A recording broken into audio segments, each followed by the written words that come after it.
Hazreti Sa'di aleyhirrahman Ahmediye habisra çu teahhud kuniyu binevazi habisra çu teahhud kuniyu binevazi bedevleti tu günah mi kunet bi enbazi bir evr pest adamla vardır deyiptir. Onu dağı arka olup eline çemçen safın versen sen arkağından çemçe bilen bay bulacak işler vardır deyiptir.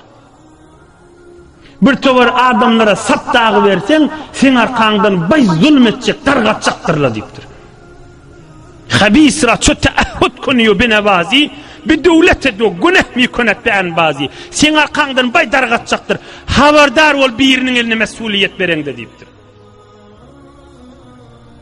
Haberdar ol birinin eline mesuliyet berende deyiptir.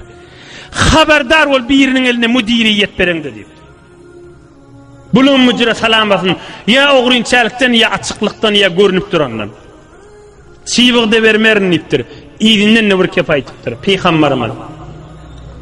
Ey Musayleme, len ta'duve emrallahi Teala fika.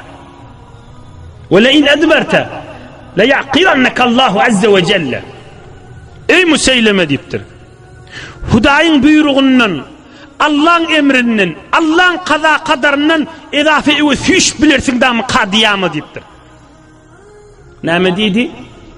Allah'ın emrinden, Allah'ın kaza kadarından eve süşüp min dünyadan ötemden sonra anda öğün bir peygamber olup ulu milleti iyiliğini süşürüp, iyiliğini düşürüp bir bernamını yürerden mi kadip yürümü deyiptir.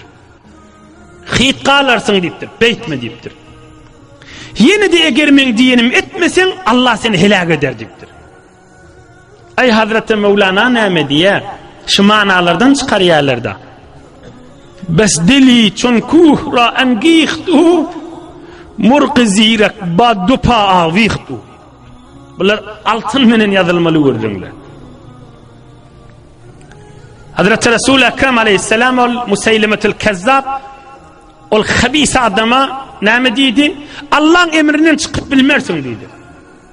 Hudayın emri üstüne yürür, ol kavudur. Hemen behter ki Allah'ın emrine muti olup Hudaya men bendendir nip mana olup yaşasın ki dünyanın abat olur yoksa zelil olursun deyiptir.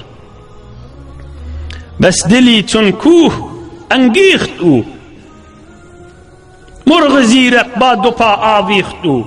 Sen men der salmalı. İleriki dağyalı yürüklü adamları vardı deyiptir. Yürük dağyalı hem katı hem yürük uluqon özünü nem kadiyan adamlar geçti. Yunan'dan tut te Çin'in arkasına var yança. Danışmentten tut te padişahlara var yança. Dağların sarsıp dündürdü Allah olan hemmelerini iptir. Namı nişan bağmış olurdun. Ellerinden bir zat geldi mi? Pempeyideki uluqon ovudun öylür. Mısır'daki uluqon parklar uluqon gülüşüp hoş geçirirler. Uluqon cahilin içindeki haram yolun gülüşürler. Ne molli? Bes dili çunkuh ra engihtu dağyal yürüklü adamları dündürüp yerokladı Allah Teala. Murgizirek ba dupa avihtu. Verin kuşvalya ödümü ağçılara tutturmarınıp ağçı onu tüyünü bilen soğuşurya on damağını çalıp iki ayağından ısırıp koyuya da bay verin adamlar var bay gürleyadili bay kipleyadili özlerinin verinliklerine dayanıp özlerinin ılmına dayanıp kabrının içine iki ayağı bilen sallanıp qarıla deyiptir. Bes deli çunkuh ve angihtu murgizirek ba dupa avihtu. Verin tutulmayacak kuşları iki ayağından sallak koydu Allah Teala deyiptir.